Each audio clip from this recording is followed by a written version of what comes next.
시작할까요, 여러분? 지난주 목요일 날 끝났죠, 행쟁은. 그리고 이제 3일 동안 뭐 잘 쉬셨나요? 아니면 인사관리 뭐 1회독이라도 해야지, 뭐 이런 생각을 하고 보셨는지, 그쵸? 아마 생각이 안 날 거예요, 잘. 연기 때 했던 것들이. 그래서 뭐지, 이 새로운 것은? 이런 느낌일 텐데, 한번 좀 차분히 할 거긴 한데, 연기 때만큼 막 디테일을 다 보진 않을 거예요. 그래서 필요하시다면은 만약 시간이 되신다라고 하시면은 예습하는 거 권하긴 하고요. 그러니까 수험서를 꼼꼼히 한번 텍스트 보고 오는 거는 권하긴 하고 대신 수업 시간에 저희가 일일이 막 다 책을 다 밑줄 쳐주고 이러진 않아요. 필요한 부분들만 같이 보면서 좀 책으로 보고 뭐 이런 식으로 갈 테니까 조금 그건 참고해서 여러분이 예습 복습 한번 진행해 가면 좋을 것 같아요. 자, 일단 뭐 수업 방식은 동일해요. 자, 강의 계획서 잠깐만 보면서 말씀드리면은 저희가 이제는 이메일로 오타가 났네요. 이메일이 아니라 카페로 저희가 다 이제 질문 받고 있죠. 자, 카페로 정리를 해주시면 되겠고, 자, 일단 평일반은 아시는 것처럼 저희가 총 2주 동안 진행이 될 거고요. 시간은 저희가 원래는 수업 시간은 6시 반부터 이제 10시까지가 됩니다. 그런데 이제 내일부터는 저희가 복습형 모의고사 실시하죠. 그래서 5시 반부터 6시 20분까지 50점짜리 기출문제 복습형 모의고사 참여해 주시면 될 것 같아요. 자, 근데 저희가 이거 이제 모의고사, 그러니까 저희 클래스 같은 경우에는 답안지 자체를 그 첨삭 이메일로 제출하기 때문에 사실 지금 뭐 코로나도 한 번 돌았다면서요? 저희 학원에 맞나? 그래가지고 뭐 다들 저 이제 동영상 뭐로 돌리고 뭐 하고 하느라 뭐 많이 물어보시더라고요. 근데 저희는 전부 다 온라인 이메일로 받고 있어요. 그쵸? 이메일로 제출하시면 되는데 이번에는 저희가 좀 시간을 엄수해서 진행할 예정입니다. 그러니까 제출 시한 넘어간 거는 다음날 바로 안 해드릴 거예요. 아셨죠? 그거는 어쩔 수 없이 지켜야 될 것 같아요. 저희 채점자들도 업무가 지금 많기 때문에 어쩔 수가 없으니 이건 참고로 좀 해주시고 선생님 그럼 저는 어떻게 해요? 저는 실강인데 뭐 이걸 뭐 이런 사정 때문에 뭐 온라인으로 돌렸어요. 그럼 뭐 온천반 문제 공개될 때 봐야죠. 그죠? 그거 뭐 제가 어떻게 할 수 없어요. 그 뭐 제가 일일이 뭐 문자로 보내줄 수 없는 거고 그래가지고 그건 뭐 온천반 뭐 문제 공개될 때 같이 보시면 되겠습니다. 아셨죠? 시간 엄수 대신 시간 넉넉하게 드리고 있어요. 자, 그다음에 교재는 당연히 서브노트인데 만약에 선생님 저는 수험서에 다 정리를 했어요 라고 한다면 서브노트는 선택사항입니다. 아셨죠? 우리 서브노트 같은 경우에는 원래는 이렇게 완성형 문장이 아니었어요. 좀 이렇게 취각형 문장이었어요. 근데 이제 뭐 축약형 문장인 것 때문에 뭐 가독성이 떨어진다. 근데 여러분 그거는 문장이 완성형이냐 미완성형이냐 때문에 가독성이 떨어지는 게 아니에요. 기본 내용을 모르기 때문에 안 읽히는 거예요. 그래도 어쨌든지 간에 그런 어려움이 있다면 오케이 내가 완성형 문장으로 바꿔보겠어 라고 해서 다 완성형 문장으로 바꿨더니 페이지가 늘어났어요. 정말 짜증나는 지점이에요. 그래서 서브노트가 지금 무슨 서브노트 이렇게 두꺼워. 제가 되게 화가 많이 났는데 아무튼 완성형 문장으로 다 바꿔드렸고 그 다음에 보시는 것처럼 이렇게 뭐 꽉세 표시라든지 아니면 문단 변경 이런 거 제가 다 해드렸어요. 그러니까는 조금 읽기 쉽게 해놓는다고 해놓은 거고 하니까는 좀 보시면 좋겠고 하지만 웬만하면은 교수님 책에 나와 있는 원글을 훼손하지 않으려고 노력했습니다. 거기에 지나치게 뭐 제가 변형한다거나 출처도 지금 출처도 다 못 밝히잖아요, 여기는. 그쵸? 그래서 그런 것들은 전부 다 배제하고 최대한 교수님 책 다 살렸습니다. 아셨죠? 그래서 이런 거 하시면 되겠고 수업 시간에 있는 내용으로 조금 더 뭐 정리하시면 되는 부분들이 많으실 거예요. 특히 여 1기에서는 기타 자료다라고 해서 추가 자료가 조금 많이 나가는 편이에요. 뭐 많이도 아니에요. 이것도 너무 이제 자료 부담이 있기 때문에 여러분이 이거는 거의 매회 하나 아니면 없는 회차도 있고요. 그렇죠? 이렇게 추가 자료가 나갈 건데 이 추가 자료는 기본서 내용에다가 이제 추가해 놓으면 좋을 것들이에요. 그래서 이거를 단권화를 조금 해 놓으시길 바라고 앞으로 이 기타 추가 자료는 모아찍기 한 면에 두 개씩 모아찍고 단면으로 인쇄해서 드릴 거예요. 왜냐하면 그걸 또 포스트잇에 적어서 옮기고 이런 거 하지 마시라고. 그렇죠? 그냥 해당 페이지에 딱딱 껴놓으세요. 껴놓으시고 형광펜 표시해놓고 하면은 그냥 읽다가 아 맞아 추가 자료 이거 있었지 자연스럽게 무르르듯이 넘어가서 추가 자료 보고 또 다음 페이지 넘어가고 이렇게 하시라는 의미로 인쇄를 그렇게 해서 드릴 테니까 그거 뭐 또 포스트잇에 다 쓰고 뭐 타자 치고 그런 거 하지 않으셨으면 좋겠어요. 그럴 시간 없어요. 아셨죠? 자 일단은 나는 연기를 안 들었어요 라고 하신다면 환불하세요. 연기로 가세요. 아셨죠? 선생님, 저는 선생님이 처음이고, 저는 선생님 연기 안 듣고 일기로 바로 왔어요. 연기로 가세요. 아셨죠? 지금 저랑 연기 안 한 상태에서 일기 오면 그냥 멘붕이야. 멘붕이고, 나 지금 어떡하냐, 뭐 이런 생각밖에 안 들기 때문에 연기로 가시는 게 스트레스 안 받습니다. 아셨죠? 환불 빨리 해. 자, 그 다음에 가보면, 50점짜리로 이제부터 저희가 모의고사 볼 거예요. 50점은 조금 성격이 다릅니다. 25점 같은 경우에는 대부분이 어느 정도 지엽적인 테마였고 이 지엽적인 테마를 암기 정리하면은 답안에 어떻게 할 수 있다? 그대로 현출할 수 있는 스타일이었지만 50점은 이렇지 않습니다. 50점은 반드시 이제 고려하셔야 되는 게 답안 전체의 큰 흐름이라는 것이 잡히는 답안들이 굉장히 많고요. 그 다음에 인사관리 전반적인 체계, 시스템을 설계하는 문제들이 좀 많아요. 시스템 설계. 자, 번지르르하게 시스템 설계라고 얘기한 거지 확계 보유방 측면에서 논해라. 이런 문제들이 많다는 겁니다. 그럼 지금 전반적으로 내 머릿속에 인사관리의 골격이 있어야지만 지금 50점짜리 문제에 손을 댈 수 있는 상황입니다. 아셨어요? 확보라고 해서 확보는 이렇게 해야 한다. 이런 기법들이 있다. 이런 것들이 지금 그렇죠? 짱짱하게 논의가 돼야 되는데 연기 안 듣고 이거 못하는 거예요. 그러니까 제가 늘 말씀드리지만 연기 안 들었으면 연기로 가라는 거야. 연기 선생님 저는 연기 듣고 그럼 일기 들을 시간이 없어요. 연기 듣고 2기로 오세요. 어쩔 수 없지. 버릴 건 버려야지. 그쵸? 내가 일단 늦게 시작해서 물리적인 시간이 안 됐으면 버릴 건 버리는 거고 취할 건 취하는 거예요. 안 되는 거를 물리적으로 자원이 안 되는 걸 갖다가 뭘 어떻게 해내려고 하지 마. 아셨죠? 이미 늦었으면 그냥 버리고 가는 거예요. 아셨어요? 선생님 그럼 전 어떻게 해요? 뒤처지나요? 아 늦게 시작하면 당연히 뒤처질 수 있지. 하지만 2기로 어떻게든 메꿔주려고 노력할 거예요. 자기하게 달렸어요. 그러니까는 연기 안 들었다. 연기로 가세요 제발. 아셨어요? 제발. 1기 때 와가지고 저는 이거 답안지가 왜 이럴까요? 암기를 더 할까요? 이런 말 할 거면 나한테 상담하지 마. 그렇죠? 암기가 다가 아니라는 거 알고 있죠? 그러니까 벌써 지금 헛다리 짚고 있는 거면은 연기로 가야 되는 거예요. 아셨나요? 그러니까는 50점은 좀 다르다는 거 기억하시고 오늘 제가 조금 감 잡아드릴 거야. 이거를 계속 잡아줄 거야. 그리고 학계보위방 문제, 전체 시스템을 설계하는 문제는 나올지 안 나올지 알 수 없어요.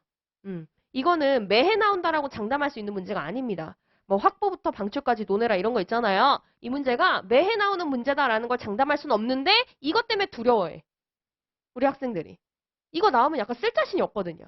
그죠? 그리고 여러분 마음속에 늘 있는 불안감은 뭐예요? 인사관리는 뭐가 나올지 모르겠다 50점.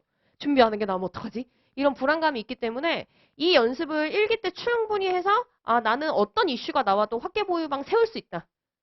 이거를 1기 때 털고 갈 겁니다. 이거를 끝까지 가져갈 수는 없어요. 매해 나온다라는 100% 장담을 못하겠는 문제이기 때문에. 아셨죠? 하지만 확실하게 장담할 수 있는 건 교수님 책에서 안 나온 것들은 나온다. 아셨죠? 그래서 1기 때 이 부분을 털고 2기 때, 3기 때는 조금 더 시험에 나올 법한 걸로 집중해서 갈 거예요. 아셨죠? 3기 때 가서 이걸 할 수 없어요. 3기 때 이거 못해요 하면 버리고 가야 돼요, 그냥. 근데 지금 1기잖아요. 그러니까 마지막 빈 구멍까지 채울 수 있는 상황이기 때문에 1기 때 이거 열심히 잘 해놓으십시오. 뭐가 나오든지 간에 확계 보유방은 내 발목을 잡아서는 안 돼요. 아셨죠? 이래야지만 내가 시험장 가서 불이탈을 맞았다 이런 소리 하면서 울지 않는 거야. 어떻게든 쓰고 나오는 거예요. 아셨죠? 이걸 1기 때 해야 합니다. 3기 때 뭘 할 수 없어. 3기 때는 특히. 아셨죠? 그러니까 열심히 따라오셔야 돼요. 그리고 25점하고는 좀 많이 다르다라는 느낌을 받으실 겁니다. 됐고요. 자, 교재 얘기했고요. 답안 첨삭 메일 알고 있죠? 저희 첨삭 메일 여기로 갈 거고 답안 제출 양식 너무 이제 헷갈려 하시기 때문에 문제지에 한번 다 써드려. 맨 아래에다가. 알고 있죠? 문제 나가고 맨 아래 안내사항에다가 제목도 이렇게 써라라고 해서 친절하게 다 나가니까요. 웬만하면 양식을 좀 지켜주시고 우리 평일반은 이메일 제목에 이메일 제목에 뭐 이런 식으로 저희가 쓰잖아요. 근데 반드시 맨 앞에 이렇게 평일반 표시를 해주세요. 안 그러면 주말반 답안으로 분류가 돼버려서 여러분 일주일 뒤에 받아. 아셨죠? 아셨죠? 평일반 요 표시를 꼭 해주세요. 메일 제목에. 안 그러면은 주말반 답안인 줄 알고 저희가 주말반으로 분류해버리고 주말반은 일주일에 한 번 나갑니다. 첨삭이. 그럼 나중에 여러분 늦게 받아보니까 손해죠. 그러니까 꼭 이 표시를 해주셨으면 좋겠어요. 정말 간곡히 부탁드리고 제발 과목 좀 써주세요. 아셨죠? 저희가 이게 인사관리만 하는 선생님이 아니기 때문에 답안지 섞여버려요. 이렇게 되면 또 답안지 찾고 뭐하고 하면은 굉장히 이게 채점자들이 좀 많이 힘들어합니다. 이런 스트레스는 받고 싶지 않아요. 그래서 웬만하면 조금 준수를 좀 해주시면 너무너무 감사하겠고 아셨죠? 그리고 메일 내용의 질문 같은 거 하지 마세요. 답변 안 와요. 아셨죠? 첨삭자들이 이걸 답변해 줄 수도 없고 저한테 그러면 일일이 개별적으로 전달해야 되는데 약간 서로 귀찮아요. 그런 거. 그죠? 약간 지금 업무 얘기 왜냐면 답안지 첨삭하다가 이거 어떡할까요? 이거 어떡할까요? 이런 거 물어보는 게도 지금 너무 바쁜 상황들이어가지고 이 질문을 막 저한테 막 카피 페스트 해가지고 막 보낼 그게 잘 없어요. 그래서 이렇게 질문 제가 하지 말라고 얘기를 했기 때문에 이메일 안에 질문 포함한 거 어쩔 수 없습니다. 제가 답변 안 드려요, 저희. 아셨죠? 카페 있잖아. Q&A 게시판. 거기다 질문하시고 제발 우리나라 인터넷과 IT 기술을 믿어주세요. 한 번만 보내도 다 갑니다. 아셨죠? 막 5개, 10개씩 보내. 그러지 마세요. 불안해하지 마. 한 번만 눌러도 다 들어와. 아셨죠?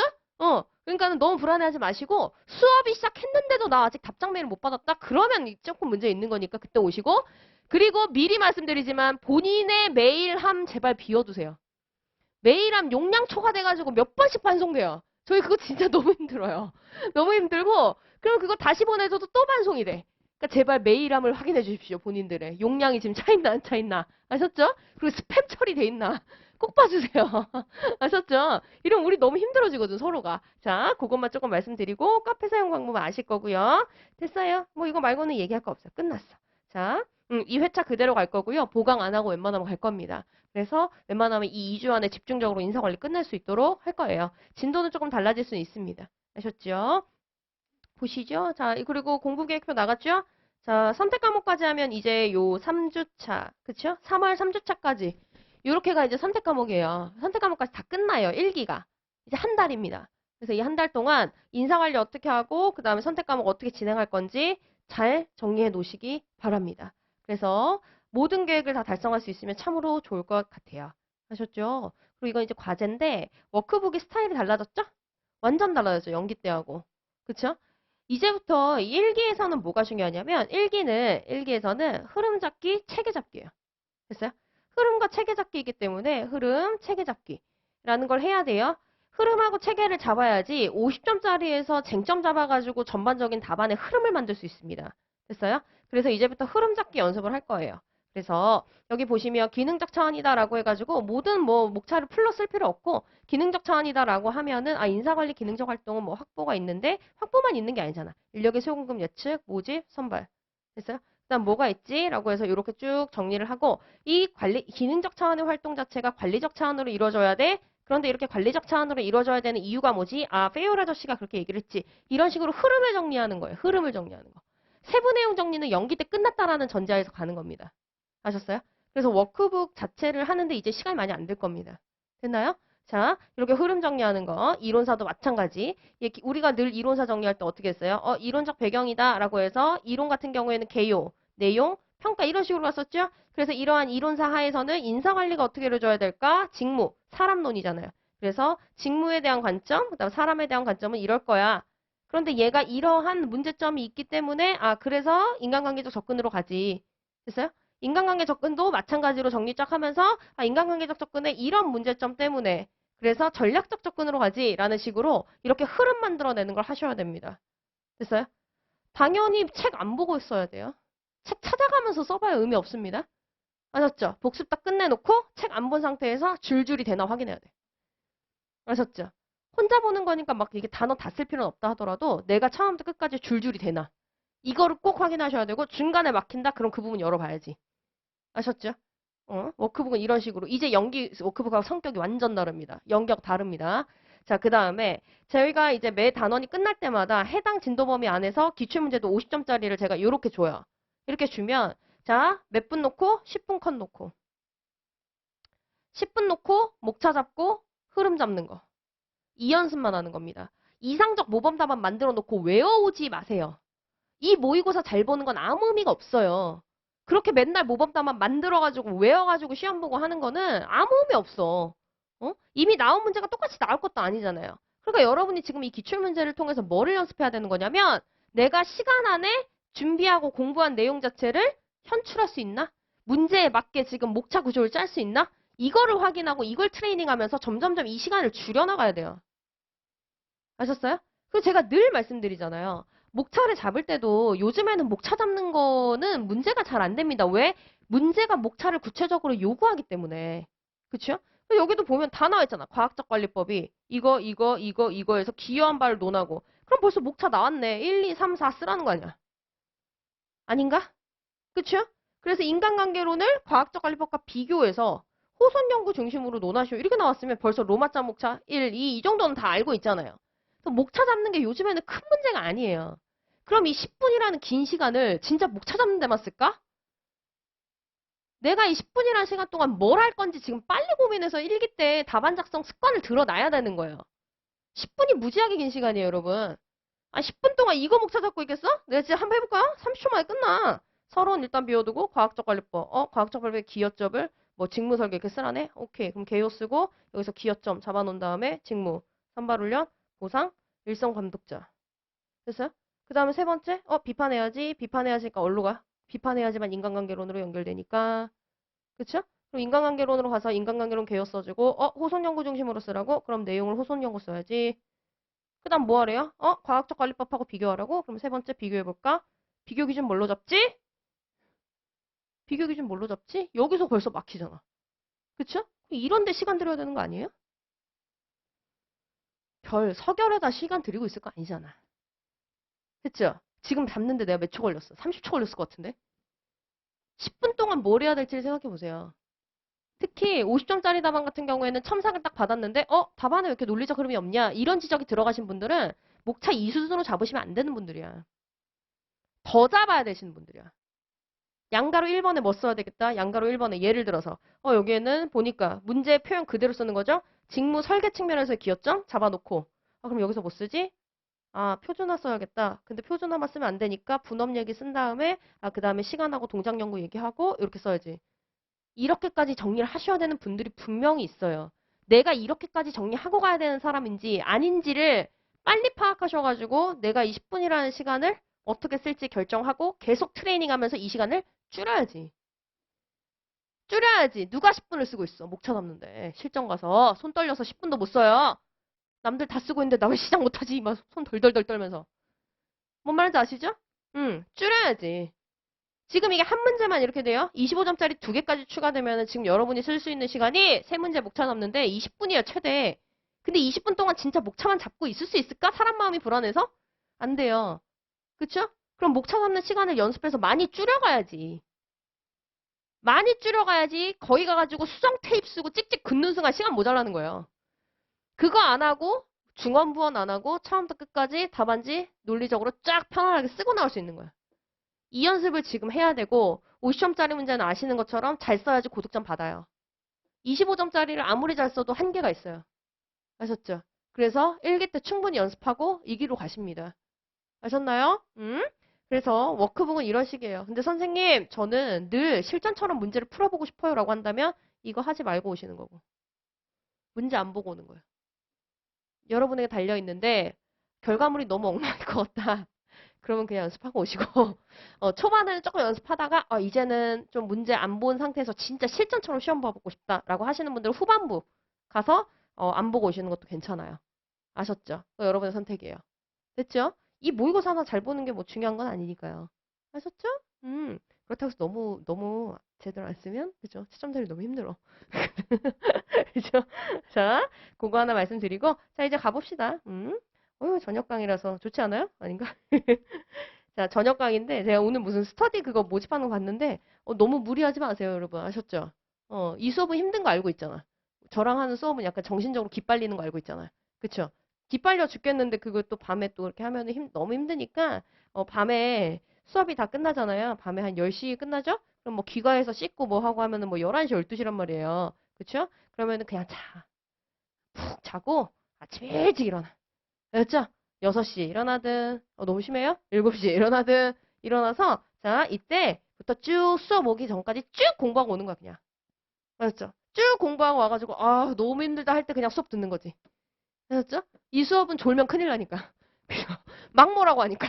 그래서 그렇게 해가지고 그냥 수업 듣고 이렇게 해서 오세요. 그게 제일 좋고. 그리고 이 연습 하셔야죠. 이 연습 하셔야지. 이게 결국은 실전 전에는 이런 루트로 갈 수밖에 없지 않아요?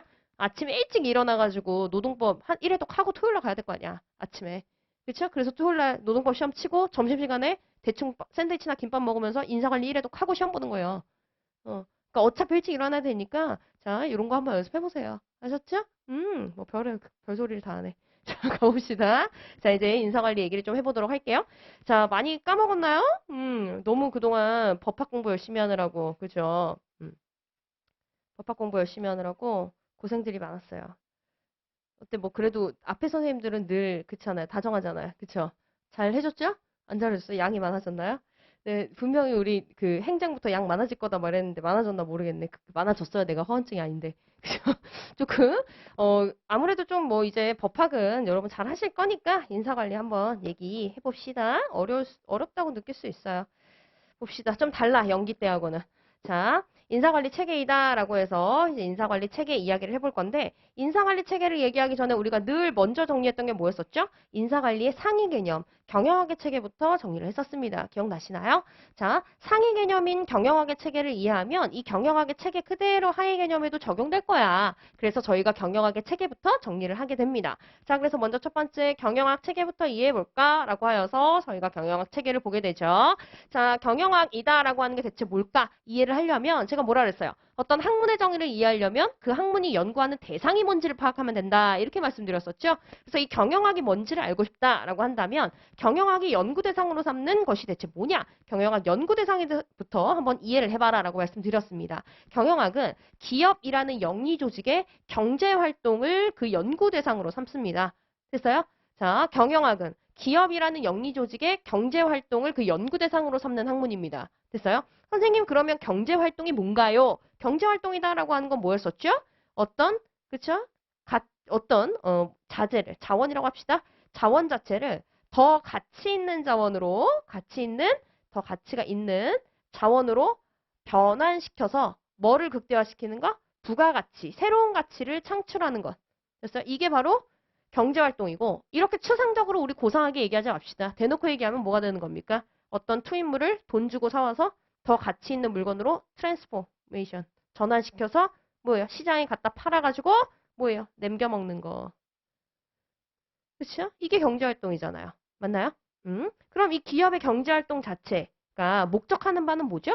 기업의 경제활동이 목적하는 것. 더 나은 가치를 창출하는 것. 이게 바로 목적이 되죠? 그래서 그러면 이 경제활동이 목적하는 바를 이루기 위해서 이루어지는, 즉 이 목적 달성을 위해 직간접적으로 기여하는 활동들을 모두 망라하여 우리가 뭐라고 하는 거다? 경영활동이라고 하는 거예요.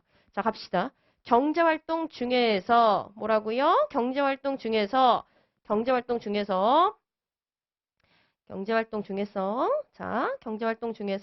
자, 기업의 목적 달성의 목적 달성에 직간접, 갑자기 커졌어. 이렇게.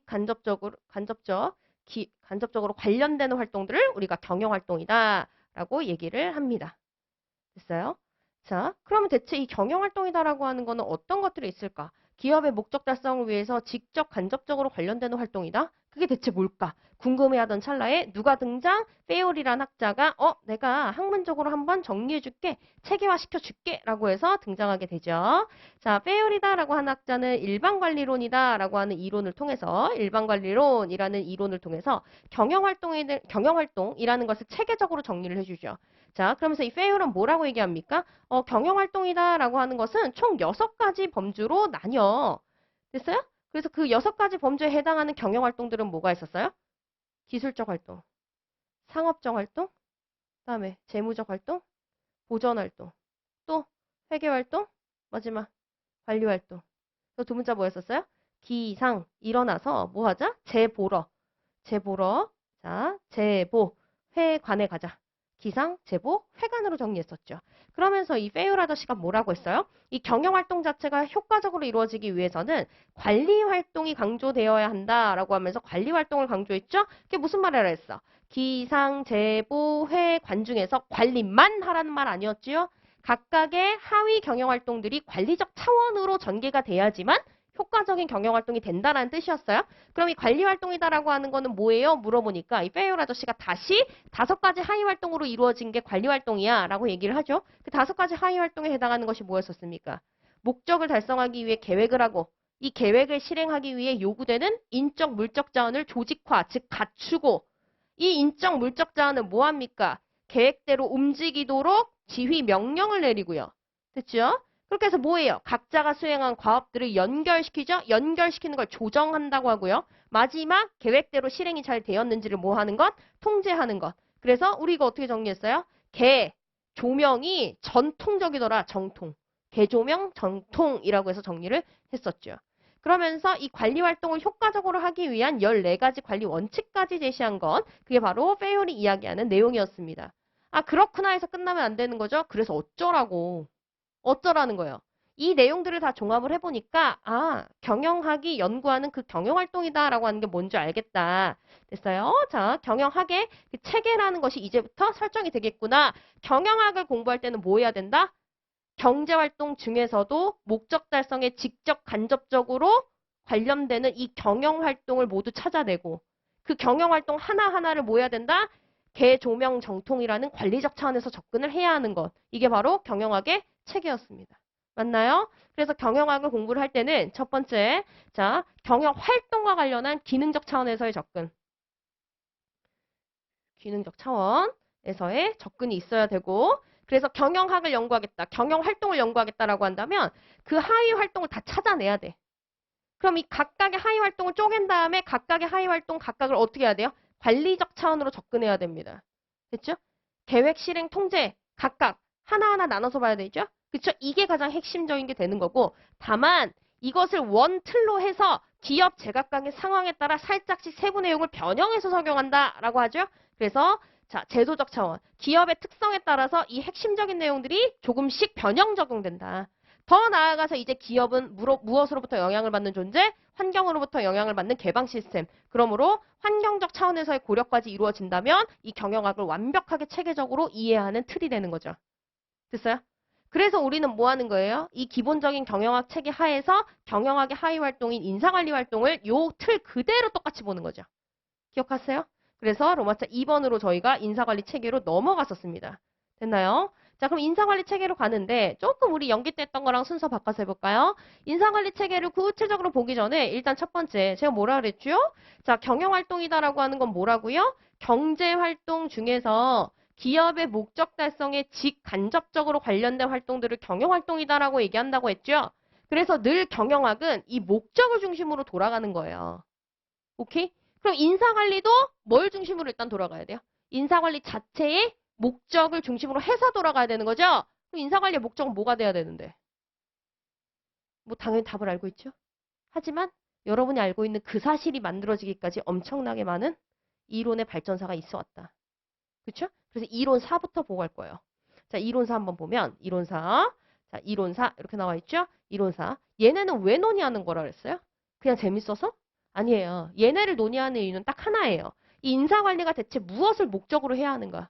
인사관리의 목적이 대체 무엇이 돼야 되는가에 대한 역사적 발전 과정이라 보면 돼. 됐어요? 자, 그럼 이제 하나씩 한번 볼게요. 자, 일단 첫 번째. 초기, 산업혁명 초기에 이루어지는 고전 이론들을 중심으로 한 주장들을 저희가 기계적 접근이다라고 얘기를 하는데 이 기계적 접근에 따르면 인사관리 목적이 무엇이 돼야만 되는가 한번 볼게요. 자, 첫 번째, 기계적 접근의 이론적 배경은 자, 테일러가 주장한 바로 과학적 관리법이 됩니다. 과학적 관리법. 됐어요? 바로 테일러가 되죠. 됐죠? 자, 그럼 테일러가 얘기한 과학적 관리법이다라고 하는 건 대체 뭘까? 자, 저희가 이론 정리할 때는 어떻게 정리한다? 개요, 내용, 평가. 알았어요? 인사관리에서는 그렇게만 정리할 거고 나중에 경조 가서는 개요, 내용, 평가, 시사점까지 이렇게 갈 겁니다. 자, 일단 가보면 과학적 관리법의 개요다라고 하는 거는 뭐예요? 이 학자가 개요에서는 뭘 써? 보통? 개요에서는? 기억나요? 우리의 추억을 잊었나요? 너무 오랜만에 봤어. 자, 개요다라고 하면 개요에선 두 개 쓰죠. 뭐 대두 배경, 핵심 주장. 그렇죠? 테일러가 주장한 이 과학적 관리법이 나오게 된 대두 배경은 뭡니까? 맞아요. 뭐 아담 스미스의 분업의 원리 맞아요. 근데 그 분업의 원리에 따라서 산업혁명 초기에 각각의 회사를 운영하다 보니까 어떻게 됐어요? 주먹구구식의 운영이라든지 주주래 미쳤나 봐. 주먹구구죠. 자, 주먹구구식의 운영, 구구식 아니면 표류 경영. 이라는 것 때문에 뭐가 발생했다? 엄청나게 파업 태엽이 발생하면서 이것이 비효율을 야기시키는 아이러니한 상황이 발생하게 됩니다. 그래서 테일러가 이 문제를 극복하기 위해서 뭐라고 얘기를 했다? 야, 관리를 하려면 기준이 있어야지. 기준 없이 이딴 식으로 관리하니까 자꾸 파업 태엽하고 비효율이 일어나는 거 아니야? 라고 얘기하면서 뭘 주장한다? 과업을 기준으로 한, 즉 과업 중심적 관리라는 것을 주장을 했다라고 얘기했잖아요. 됐어요? 자, 그럼 됐네. 대두 배경 나와 있고 개요 나와 있고. 맞죠? 자, 그러면 이제 이 개요로 이 핵심 주장이죠? 이 학자가 주장한 이론을 한 문장으로 뭐라고 말할 수 있느냐. 이걸 저희가 보통 핵심 주장이라고 해요. 답안지에 구구절절 써봐야 소용없어요. 이런 것들만 들어가 있으면 돼요. 됐어요? 구구절절 쓸 시간도 없고 쓸 분량도 없거든요. 아셨나요? 그래서 이런 지점에는 암기가 들어가야지. 하지만 그냥 드립다 외운다고 해서 이것만 가지고 답안을 쓸 수는 없습니다. 여기를 중심으로 앞뒤에 설명이 막 붙어야 되는데 그건 이해야. 아셨어요? 그러니까 여러분 이거 기억해야 돼요. 자, 그럼 이제 과업 중심적인 관리를 해야 된다라고 하는데 그게 대체 무슨 말이냐? 이론의 내용으로 구체적으로 한번 현출을 해보는 거죠. 자, 첫 번째. 일단 과업 중심적 관리를 한다라는 건 무슨 말이냐면 모든 과업을 뭐 해야 된다? 표준화 시켜야 된다라는 얘기를 하는 거죠. 자, 표준화다라는 거 설명할 때 어떻게 설명해야 됩니까? 맞아요. 분업의 원리를 근간으로 해서 들어가면 돼. 그런데 분업에서 끝내면 안 되죠. 제가 늘 답안지 첨삭할 때 문제가 되는 게 뭘까라고 봤을 때 이 테일러의 과학적 관리법 써봐라라고 하면 여기다가 분업의 원리 신나게 쓰시고 끝내시는 분들 많은데 분업은 아담 스미스예요. 됐어요? 테일러는 더 나가서 뭐라고 한 거야? 분업의 원리 오케이. 분업의 원리 인정하면서 분업의 원리의 효용성을 인정합니다. 인정하면서 무슨 짓을 합니까? 분업을 시켜놓은 이 과업 자체를 시간 및 동작 연구로 들어가. 됐어요? 시간 및 동작 연구를 통해서 뭐를 도출한다? 표준 작업 방식, 방법이라고 할게요. 표준 작업 방법과 표준 작업 시간이라는 것을 과학적으로 도출을 해냅니다. 그래서 하나의 과업을 수행할 때 불필요한 작업 수행 방식들 모두 다 없애고요. 가장 효율적인 작업 행동, 가장 효과적인 작업 도구 등등을 모두 다 찾아낸다고요. 그래서 이러한 방법으로 그 해당 과업을 수행하면 이 정도 평균적인 작업 시간이 든다라고 하는 걸 모두 계산해서 밝혀낸 겁니다. 과업별로. 됐어요? 자, 그리고 나서 이제 뭐 합니까? 이 표준화를 직장 내에서, 즉 조직 안에서 유지시키려고 하는데 유지시키는 가장 효과적인 방법으로 뭘 가져옵니까? 돈을 이용합니다. 그래서 차별성과급제라는 걸 이용하게 되는데 이 차별성과급제는 뭘 말하는 거죠? 자, 표준 작업 방법을 이용해서 표준 작업 방식을 이용해서 표준 작업 시간 동안 일하면 하루 동안 어느 정도 생산하겠다라고 하는 계산이 나오겠죠. 그럼 우리가 뭐라고 한다? 일일 붙여도 되고요. 표준과업량이라고 합니다. 일일 표준과업량이라는 걸 계산을 해내서 이것을 기준으로 얘를 달성했을 때 높은 임금 지급하고 얘를 달성하지 못하면 낮은 임금을 지급합니다. 그래서 뭐 하자는 거야 지금. 그래서 뭐 어쩌자는 거야. 돈을 그렇게 차별적으로 줘서. 어쩌자는 거예요. 인간을 경제적 동물로 본 거죠. 그래서 뭘 이용한 거다? 경제적 동기. 이 경제적 동기를 이용해서 뭐 하는 거다? 이 표준 과업량이라는 것을 스스로 달성할 수 있게 만들려는 시도인 겁니다. 그래서 인간 자체, 즉 회사 안에 있는 종업원들 자체를 경제적 동물로 바라보는 동기부여 방식이에요. 됐죠? 자, 세 번째 한번 보면 그렇구나. 여기서 끝내면 안 되죠? 이제부터 뭐가 생겼어요? 이 과업을 수행할 땐 이렇게 해야 돼. 라는 기준이 생겼죠. 그럼 이제부터 뭐 한다? 이걸 잘하는 애를 처음부터 뽑습니다. 떡잎부터 있는 애들을 뽑아야지 아무것도 없는 애들 갖다 데리고 와선 가르치다가 시간 돈 낭비 다 한다는 거야. 됐죠? 그래서 자 뭐라고 한다? 과학적 선발 및 훈련이다 라고 얘기를 하는데 이거 어떻게 설명할 거예요? 과학적으로 선발하고 훈련한다 이렇게 동어 반복할 거예요? 아니죠. 자 처음부터 뭐 합니까? 저 표준화를 시켜놓은 결과에 따라서 표준화를 시켜놓으면 요구되는 자격 같은 것들이 모두 다 밝혀지죠? 그쵸? 이 표준화의 결과로 자 해당 과업에 가장 적합한 사람 뽑기 시작해. 적합한 사람. 됐어요? 처음부터 그 일을 잘할 자질이 있는 사람을 뽑는 거다. 왜? 자질 없는 애들 데리고 오면 시간 낭비, 돈 낭비니까. 그렇죠? 적합이란 단어가 그냥 단어는 아닙니다. 이런 적합한 사람을 선발하기 시작하고 다음 두 번째 어떻게 됩니까? 교육훈련 실시할 때도 불필요한 교육훈련 실시 안 하죠. 뭐를 위한? 과업 수행을 위한. 됐어요? 과업 수행을 효과적으로 하기 위한 뭐가 들어가? 교육훈련이 들어가지 쓸데없는 거 가르치면서 돈 낭비, 시간 낭비 하지 않습니다. 됐어요? 이게 과학적 선발과 훈련을 말하는 거죠. 이해되죠? 자, 그럼 이제 네 번째 뭐가 일어납니까? 네 번째 마지막으로 기능식 직장제도다라고 하는데 이거는 대체 뭘 말하는 것 같아요, 여러분? 자, 앞에서 봤을 때 과학적 선발과 훈련이다라고 하는 거 확보 개발이네? 차별성과급은 보상이네? 표준화는 직무 설계네? 다 알겠어! 근데 기능식 직장제도는 뭘 말하는 것 같아요?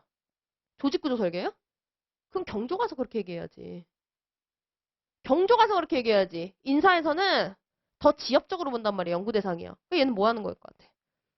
종업원에 대한 통제와 감독 방식이에요. 됐어요? 경조 가서는 조직구조까지 얘기를 해야지. 하지만 인사관리의 영역에서 일단 조직구조를 배제하고 보는 거잖아요. 조직구조도 하나의 통제 수단이야.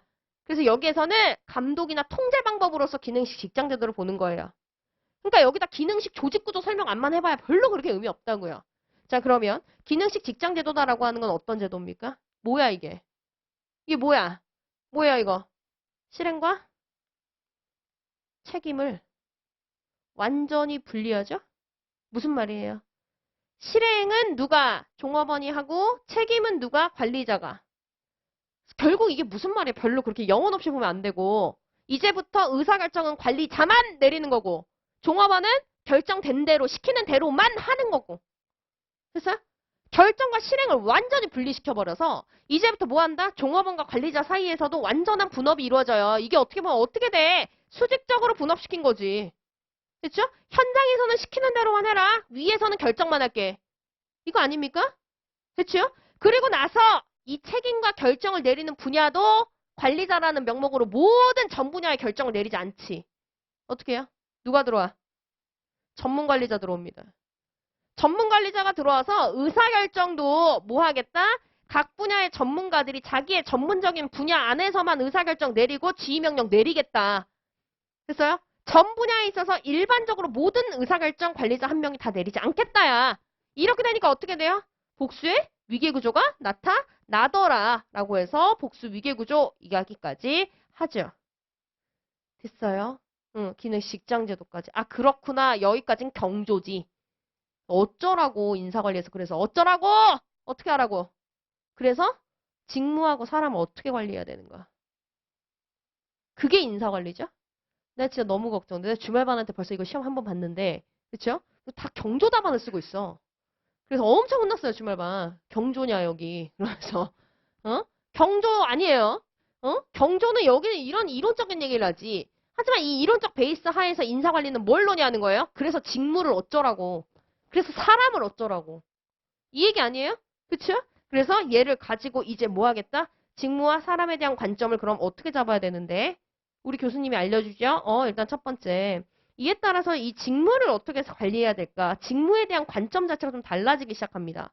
이제부터 직무는 아무나 그냥 대충, 그러니까 종업원 한 명이 그냥 대충 자기 앞에 있는 모든 일을 하는 게 아니라 뭐 하는 겁니까? 누가 무슨 일을 할 건지 딱딱딱 기계적으로 나눠야 돼. 됐죠? 그래서 여기에서는 일단 첫 번째, 분업의 원리, 오케이. 무조건 직무는 다 뭐 해야 된다? 분업화 시켜야 된다. 과업 단위로. 그 다음에 각각의 과업은 모두 어떻게 해야 된다? 이상적인 작업 수행 방식을 일일이 미리 정해줘야 해요. 표준화죠? 그 다음에 뭐 해야 됩니까? 최대한 단순 반복적인 지금 작업들이 많아졌죠? 단순 반복적인 작업들을 정확하게 해야 되는데 인간은 뭐가 있어? 인간은 체력적 한계가 있지.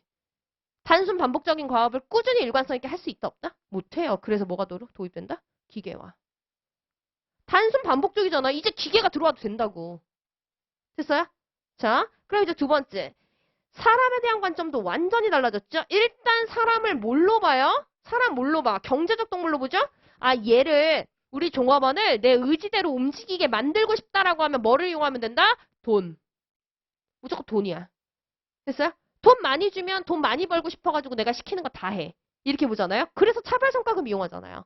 자, 그 밖에도 인간이 가지고 있는 고유한 특성, 그걸 뭐라고 했다? 인간성. 제가 늘 말하지만 인간성이 인품 아닙니다. 인간성 더럽네 뭐 이런 거 아니야. 그래서 인간성 좋네 나쁘네 이거 아니에요. 여기서 나오는 인간성은 뭐라고요? 인간의 고유한 특성이요. 여러분이 기계랑 다른 게 뭐예요? 기계 다른 게 뭐야? 심리가 있죠. 그렇지 않아요? 컴퓨터한테 내가 아무리 컴퓨터한테 야이 하면서 막 욕해도 얘가 나한테 기분 나쁘다 해? 나한테 삐져? 안 그러잖아. 근데 제가 그러면서 그러면 여러분 상처받잖아요. 그쵸? 인간의 고유한 특성이라는 게 있어요. 대표적인 게 바로 심리죠? 또 대표적인 게 뭐야? 인간은 이 심리라는 게 있기 때문에 서로 심리적 상호작용을 해요. 어? 그래서 이게 뭐가 돼? 관계를 형성한다. 이런 얘기가 나오는 거예요. 됐죠? 이런 고유한 인간의 특성이라는 거, 인간적 특성이라는 거 고려한다 안 한다? 안 해! 그래서 인간은 단순히 뭘로만 본다? 정해놓은 것을 시키는 대로 하는 기계의 부품으로밖에 안 본다는 거예요. 됐어요? 내가 시키는 대로 기계를 돌리는 존재라는 거야, 그냥. 됐어요? 교수님 책에는 이렇게 기본적 방향만 나와 있어. 그럼 이제부터 여러분 뭐 해야 돼요? 문제에 맞게 이거 기준으로 해서 답안지 써야 돼. 이게 50점짜리들에서 보통 나오는 요구사항들이에요. 그래서 트레이닝을 많이 해야 합니다. 아셨나요? 이거는 책만 읽는다고 되는 거 절대 아니라고 했습니다. 해봐야 돼, 계속. 아셨죠? 그래야 감이 잡혀요. 자, 아, 그렇구나. 그렇군. 세 번째. 세 번째? 응. 내가 목차를 잘못 잡았네? 양가로 2번인데. 그쵸? 세 번째. 그렇구나. 그럼 얘는 비판이 있겠어요? 없겠어요? 있겠지. 당연히 한계가 있겠죠? 응? 어떤 한계점이 있을까? 잠깐만. 어머, 나 미쳤네. 여러분, 반가로 2 맞네요? 정신 못 차렸어. 자, 했어요. 자, 갑니다. 그렇구나. 그러면 이제 반가로 3번. 응. 동그라미 1이네? 어머, 나 미쳤나봐. 여러분, 저를 돌팔매질할 건가요? 이렇게 하면? 그쵸? 저를 돌팔매질할 건가요? 응. 그쵸? 3번. 그럼 얘는 어떻게 돼요? 얘 한계점 있죠? 일단, 평가라고 해봅시다. 가장 큰 공원점은 뭐야? 얘의 가장 큰 공원점은. 평가. 지금 계속 뭐를 기준으로 해서 사람 관리해요? 분업 표준화 해놓은 과업을 기준으로 사람을 관리하죠. 그러면서 이게 바로 뭐의 토대가 돼? 이게 바로 직무관리래. 직무중심 인사관리의 토대가 돼요. 직무중심 인사의 토대가 됐다. 그쵸? 그리고 진짜로 이렇게 표준화를 기준으로 해서 사람 관리를 하니까 효율과 능률이 올라가요. 됐어요? 아직까지 쓰고 있는 관리 기법이다. 뭐 이런 것들은 엄청난 공헌점인데 얘 한계점이 있죠? 어떤 한계점이 있어? 인간 소유 현상이 발생한다라고 아직까지 그렇게만 쓸 거예요? 아직까지? 아니지. 더 붙여야지. 가봐요. 뭐뭐 있어? 인간소 현상으로 울고 먹을 때 이제 끝났어. 연기 때나 그렇게 하지. 자, 뭐가 있어요? 한계점 뭐가 있어? 일단 첫 번째, 무슨 한계점? 분업했죠? 그럼 이게 뭐야? 과업 단위로 하나의 직무를 다 쪼갰죠? 그러면 이제부터 각 종업원마다 하나의 과업식을 개별적 독립적으로 수행해요. 그쵸? 그렇기 때문에 뭐가 발생한다? 뭐가 발생해? 책임 소재 파악이 안 돼. 그쵸? 또, 또 무슨 문제 있어? 전부 다 효율과 능률을 극대화하죠? 그러다 보니까 뭐를 관리하네? 품질? 저하 문제가 생겨요. 그쵸? 단순 반복적으로 시키는 일만 하죠? 자율이나 뭐 이런 책임 이런 게 반영돼 안 돼. 전혀 안 되죠? 그러니까 그로 인해서 이제 아예 하나씩 다 쳐봅시다. 단순 반복적인 일을 하니까 단조로움, 실증, 있어요? 지루함 등의 심리가 발생하죠. 그쵸? 그쵸? 그럼 이러한 심리가 발생하면 이제 어떻게 됩니까? 어떤 문제가 생겨? 이로 인해서 만족이 감소됐다는 거니까 이게 결국은 성과 자체를 저하시킬 수가 있다라고 얘기하죠. 이게 인간 소외 현상이잖아요. 됐을까요? 음? 됐죠? 요 정도. 그래서 안 되겠다. 그래서 뭐라고 얘기가 나와요? 두 번째. 안 되겠다. 인간이 가지고 있는 그 고유한 특성, 인간성이라는 걸 관리 시에 고려해야 되는 거 아니냐라고 해서 양가로 2번 인간 관계적 접근이 나오게 되는 거죠. 자, 인간 관계적 접근이다라고 해서 자, 얘도 일단 첫 번째 이론적 배경 한번 볼까요? 자, 이론적 배경이다라고 해서 여기서 이론적 배경은 당연히 뭐가 됩니까? 호손 연구가 되죠. 그렇죠? 호손 연구다라고 하는 건 일단 대두 배경하고 개요부터 해볼까? 대두 배경과 핵심 주장부터 해볼까? 얘는 대두 배경이 뭐가 돼요? 대두 배경. 앞에서 얘기했던 테일러의 과학적 관리법 문제 있다. 라고 하면서 이 과학적 관리법을 비판하면서 등장하게 되죠. 그렇죠? 비판하면서 등장하게 됐고 그래서 얘가 주장하는 핵심 주장이 뭐예요? 단어로 얘기해 보세요. 키워드. 뭐야? 심리적? 사회적? 요인이 중요해. 심리적, 사회적 요인을 강조하죠. 이게 대체 무슨 말이냐? 이제 이거를 내용으로 풀어야지. 됐죠? 그럼 오케이. 이론의 내용. 이론의 내용으로 가면 이론의 내용 가면 자, 호손 실험 각각의 실험별로 한번 내용 정리 좀 해봅시다. 자, 첫 번째. 무슨 실험? 1차 실험. 1차 실험 우리가 뭐라고 한다? 계정기 조립 실험. 두 문자 기억나지 않아요? 응. 조개 면전. 미쳤네. 조명 실험인데. 그쵸? 조명 실험. 조개 면전이라고 해가지고 두 문자 기억나죠? 자, 봅시다. 자, 첫 번째. 조명 실험으로 가게 되면 조명 실험에서는 뭘 했어? 뭘 발견했어요? 제가 늘 얘기하죠. 실험 정리할 때는 딱 두 개만 정리한다. 무엇을 했는가? 됐어요? 무엇을 했는데? 그래서 뭘 발견했는데? 답안지는 뭘 써야 된다 했어? 답안지 뭐 써야 돼요? 이거 쓰는 거야. 주말반에 저랑 처음 이제 수업하시는 분들이 조금 있는데 답안지 보니까 뭘 써야 될지 모르던데 아예. 응? 아니 뭐 했는지 백날 첫날 써봐야 득점 포인트 없어요. 응. 조명 실험도 여기서 진짜 뭐 했는지만 쓰는 사람들은 뭐만 쓰겠어? 조명의 밝기를 조절했다. 어쩌라고 조명의 밝기를 조절했는데. 그쵸? 어? 여기선 조명의 밝기를 조절해서 뭘 발견했어요? 조명이라는 하나의 변수만으로는 유의미한 결과를 얻을 수가 없다. 어? 이걸로는 유의미한 결과를 얻을 수가 없어. 생산성과의 관계, 성과와의 관계, 얘는 알 수가 없다. 하나의 요인만으론. 그래서 2차 실험 가가지고 물리적 작업 조건 다 바꾼 거 아니에요. 그쵸? 자, 조개 면전이라고 해서 이제 여기가 계정기 조립 실험 되는 거죠. 그래서 봤더니 얘 무슨 짓 했다? 뭘 했어요? 생산성 향상에 도움이 된다라고 여겨지는 물리적 작업 조건. 그쵸? 임금, 작업시간, 휴게시간 등등을 모두 다 긍정적인 상태로 바꿔봤어. 그랬더니 어떻게 됐다? 생산성이 오르긴 오르는데 그것 때문이 아니었죠. 발견한 게 뭐예요? 여기서 발견한 게. 오히려 그렇게 물리적인 작업 조건 변경을 해주니까 종업원들이 직무 자긍심과 직무 만족을 느꼈어요. 그쵸? 직무 자긍심, 직자, 직무 만족, 직만. 이걸 느끼면서, 즉 이걸 우리가 뭐라고 한다? 그 유명한 심리적 요인이라고 하는 거죠. 심리적 요인이 어디에 영향을 미치는 걸 발견했다? 생산성에 영향을 미치는 걸 발견했고 이거 대단한 발견이라고 얘기했잖아요. 아주 유의미한 인과관계, 영향관계 논이라고 했잖아요. 얘 원인 변수, 이런 원인 변수 처음 얘기한 거예요. 직무 만족과 같은. 됐을까? 경영학은 궁극적으로 이걸 보는 거야. 성과가 어떻게 되느냐. 됐죠? 그렇잖아요? 목표 변수 두고 목표로 여기는 변수 그걸 뭐라고 한다? 종속 변수. 종속 변수 두고 이 종속 변수에 영향을 미치는 게 뭔지를 보는 그 영향관계 보는 학문이 경영학이에요. 썰 푸는 게 아니라고. 아셨죠? 그거 엄청 중요한 얘기야. 그래서 빠뜨리면 그냥 모르는 거지. 아셨죠? 그러니까 여기다가 물리적 작업 조건을 모두 다 긍정적으로 바꿨다라고 쓰는 사람들은 모르는 거지. 경영학이 뭐 하는 것도 모르고 답안제 뭘 써야 되는지도 모르고 진짜 큰일 나니까 지금 빨리 감을 잡아야 해요. 3차 실험 가면 3차 실험에선 그래서 뭐 했어요? 심리적 요인? 직무 만족? 그럼 뭐가 직무 만족을 시키고 뭐가 직무 불만족을 가져오는데? 면접 보자. 3년 동안 면접 보면서 무엇이 직무 만족을 가져오고 무엇이 직무 불만족을 가져오는지를 알아본 거야. 됐죠? 그래서 뭐 발견했어? 뭐 발견했어요? 사회적 조건. 내 지금 여러분한테 꼭 투명 마스크를 지급할 거야. 입모양이 안 보여. 입모양이 안 보이고 너무 청순하게 나를 봐. 그럼 모르는 건가? 그래서 눈을 이렇게 크게 뜨고 너무 청순하게 나를 바라보고 입모양은 안 보이니 이게 까먹은 건지 아는 건지 무조건 나는 투명 마스크를 지급할 테야. 됐어요? 자, 면접조사. 그럼 면접조사에서 발견한 건 뭐다? 이런 개인의 심리는 뭐로부터 영향을 받더라? 집단. 그래서 여기서 뭘 발견한 거예요? 사회적 조건을 여기서 발견한 거예요. 집단이 개인의 심리에 영향을 미치더라. 됐나요? 타인과 상호작용하는 과정에서 개인이 이렇게 영향을 받는 거야, 계속. 그래서 이걸 보고, 뭐야! 개인한테 집단이 영향을 미치네? 집단 역학이라는 거를 처음 얘기를 하면서 4차 실험에서 뭐 한 겁니까? 사회적 조건, 즉, 집단이 개인한테 어느 정도 영향을 미치는지 봐야겠어. 그래서 4차 실험. 뭡니까, 이거? 되게 길었죠? 조개 면전, 전선 배전 조립 관찰 실험. 성공했죠? 이게 뭐야? 전선 조립하는 하나의 작업팀을 관찰실에 몰아넣고 여기서 일하세요 한 다음에 밖에서 관찰하고 있었잖아. 그쵸? 봤더니만 엄청난 거 발견했죠. 내가 만들어진 공식적인 작업 집단 안에 내가 만들어준 적이 없는 비공식적 집단이 있어. 그것도 어이가 없는데 지들끼리 뭘 만들어요?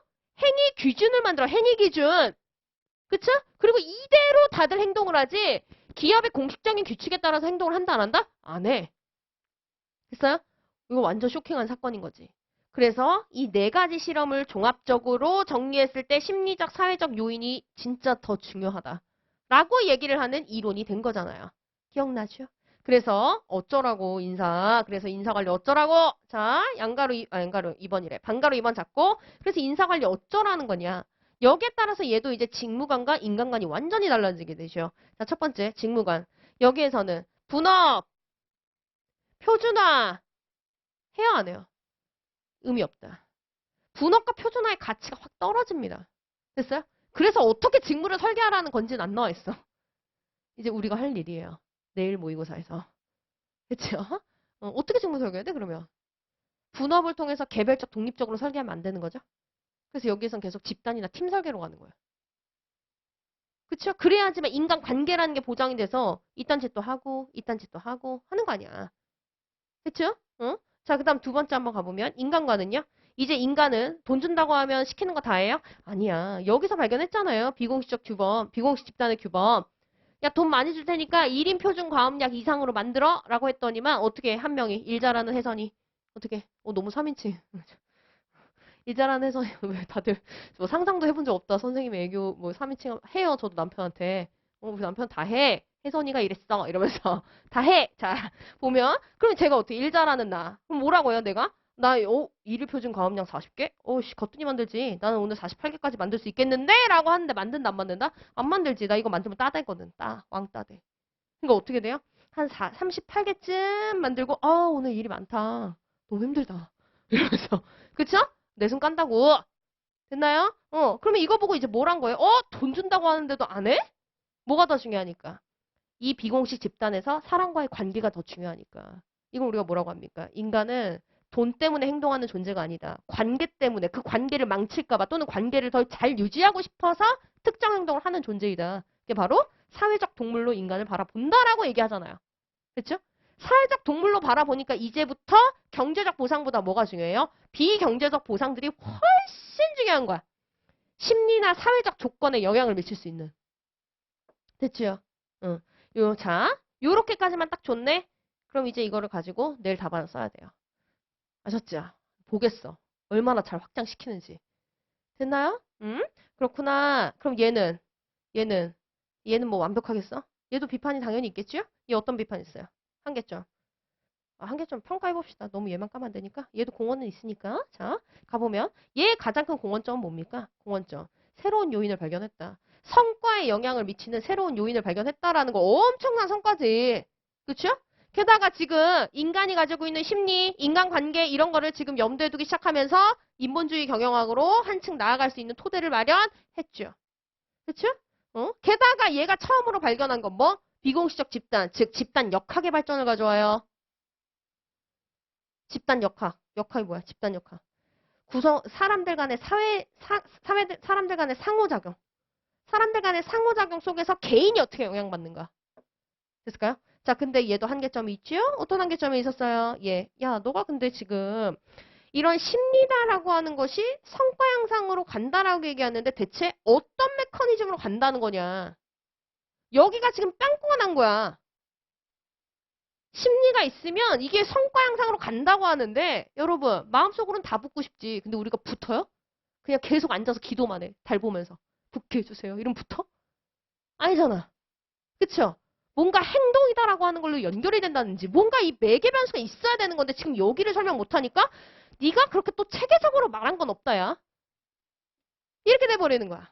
그래서 이것 때문에 어떻게 되는 거예요? 이것 때문에 인간 행동의 원인을 체계적으로 연구하겠어라고 해서 관련 학문 분야를 모두 다 끌고 와서 연구하는 행동과학이 발전한 거지. 됐어요? 그리고 얘 엄청난 문제 있지? 무슨 문제 있어요? 조직의 목적엔 관심 없죠. 인간의 목적인 심리, 관계 얘만 관심이 있잖아요. 그래서 얘는 조직의 목적, 즉 기업의 목적 자체는 전혀 고려하지 않는 조직 없는 인간이론 뭐 이런 비판 받잖아요. 됐지요? 오케이 그렇구나. 일단 전략적 접근 이론은 뺄게요. 내일 전략적 인적 자원 관리 하면서 하게. 됐죠? 그러면 이제 정리. 이론사를 보니까 그럼 인사관리의 목적은 뭐가 돼야 되느냐? 기계적 접근은 인사관리의 목적은 뭐가 돼야 돼? 조직의 목적이지. 조직의 목적은 뭔데? 효율과 능률. 그죠? 근데 어쨌든 조직은 2인 이상의 사람들이 이루어진 결과물 아닙니까? 그러다 보니까 어떻게 돼? 조직의 목적만 추구할 수가 없다라는 걸 발견하는 게 인간관계적 접근 아니에요? 그 인간관계적 접근에 따르면 조직의 목적은 뭐가 돼야 돼? 조직의 목적과 누구의 목적은 달라요? 인간의 목적은 달라. 근데 이 두 가지 목적 중에 누구의 목적이 더 중요하다고 얘기하는 거야? 인간의 목적이요. 인간의 목적이 뭔데? 아까 봤잖아. 만족. 그죠? 관계 형성, 인간관계. 그래서 특히나 이 만족 변수가 이제 당당하게 종속 변수 자리로 들어오는 겁니다. 됐어요? 근데 분명히 제가 여기서 자, 그러면 여러분 뭐가 맞을 것 같아? 조직의 목적을 추구하는 게 맞아요? 인간의 목적을 추구하는 게 맞아요? 당연히 둘 다라고 해야겠지. 그쵸? 그래서 이후에는 원래 이제 경조 쪽에서는 뭐 통합적 관점 이런 것들이 나오는데 통합 관점, 통합적 관점이라는 게 나오는데 이 통합적 관점은 이제 조직 자체를 조직의 목적과 인간의 목적 모두를 달성하기 위한 그래서 그런 존재로 본단 말이야. 그래서 얘를 통해서 이제 조직은 조직의 목적과 뭐 버나드의 이론은 경조만 하세요. 경조 선택자들만 하면 돼요. 조직의 목적과 인간의 목적. 양자 모두를 뭐 해야 된다? 추구하는 것. 이게 바로 조직이다라고 얘기를 합니다. 따라서 결론. 그러면 경영학의 목적은 뭐가 돼?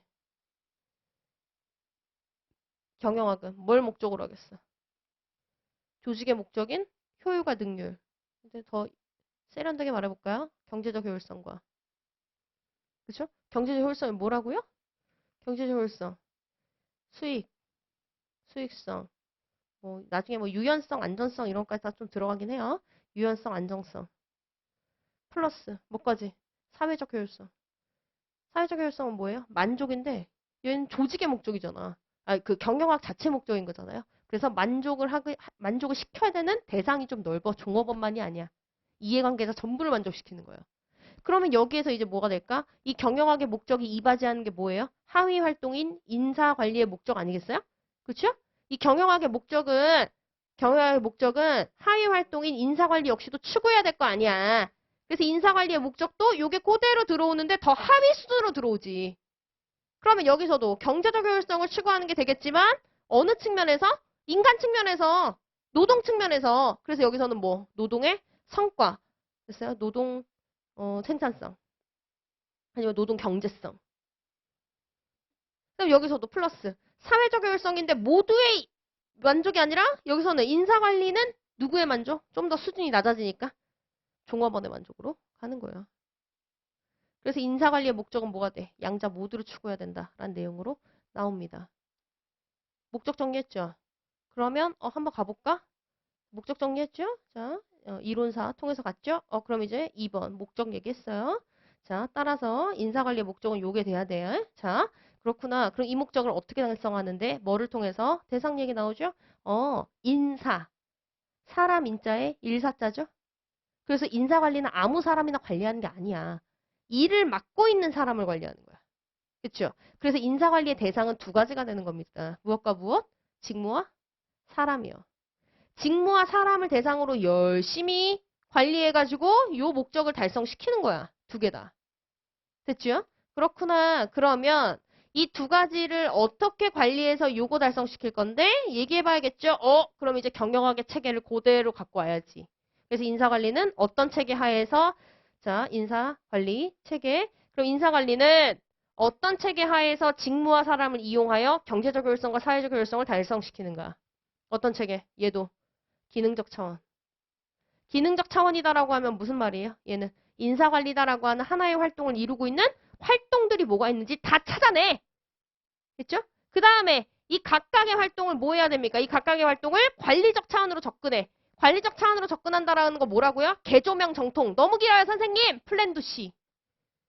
됐죠? 그래서 이 기본적인 체계, 이 기본적인 틀 안에서 개별 기업의 형태에 따라서 살짝 세부 내용을 변형 응용시키는 거야. 이게 바로 뭐가 된다? 이게 바로 뭐야? 제도적 차원. 그리고 더 나아가서 인사관리 역시도 환경으로부터 영향을 받기 때문에 환경적 차원의 고려까지 이루어져야 돼라고 얘기하는 것. 이게 바로 인사관리 체계로 잡히게 되죠. 그래서 우리 책 페이지 5페이지에 도식이 나와 있지요. 목표부터 시작해서. 됐죠? 5페이지 보면 특히 목표 쪽 보면 자 보세요. 인사관리 경제적 효율성하고 인사관리 사회적 효율성 사이에는 점선이 있죠. 점선은 무슨 표시다? 간접적 관계라고 돼 있죠. 이게 무슨 말이야? 만족하면 열심히 일해서 성과가 오른다는 거야. 그래서 양자는 어쨌든 뗄래야 뗄 수 없는 관계가 돼요. 그래서 그 그림 밑에서부터 보면 직무와 사람을 대상으로 해서 인사관리 빡세게 하여 경제적 효율성, 사회적 효율성 달성하여 조직의 목적을 달성해야 한다. 이게 바로 인사관리의 가장 큰 틀이고 그럼 직무와 사람을 대상으로 하는 그 활동은 어떤 체계하에서 이루어지느냐? 다음 페이지 한번 가보면 기능적 차원, 관리적 차원, 제도적 차원으로 이루어지는 거다. 이렇게 가는 거죠. 기억나죠? 응. 그럼 이제 뭐 볼 거예요? 우리 제도적 차원 보고 환경적 차원 얘기를 좀 할 거예요. 아셨죠? 10분 쉴까? 1시간 됐으니까. 자, 10분 쉬고 두 번째 타임 가가지고 제도적 차원, 환경적 차원 얘기해 봅시다. 10분 쉴게요. 질문 오세요.